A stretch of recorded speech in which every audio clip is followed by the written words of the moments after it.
Tarik Halilintar menegaskan, jika ia kelak akan tetap menikahi kekasihnya, Fujianti Utami alias Fuji, meski Gen Halilintar tak merestui.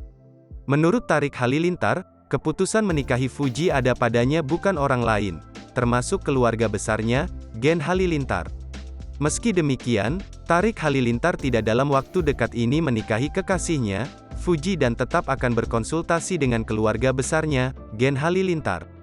Satu di antara alasan Tarik Halilintar menyatakan hal tersebut yakni berkaca dari pernikahan Atta Halilintar.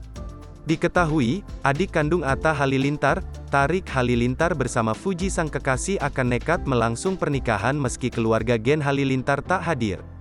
Dengan yakin Tarik Halilintar menyebutkan jika seandainya kedua orang tuanya memang tidak hadir pada pernikahannya, dirinya tak memusingkan hal tersebut.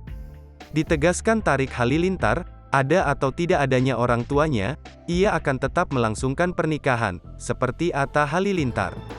Dalam acara Tedaksiten Amena Hana Nur Atta, Torik Halilintar, 23, menggandeng Fujianti Utami atau Fuji, 19, hadir di acara tersebut. Nenek dan tante Torik hadir, meski Gen Halilintar tak datang karena ada turnamen golf di Semarang. Dalam acara Tedaksiten tersebut, Torik memperkenalkan Fuji kepada anggota keluarganya.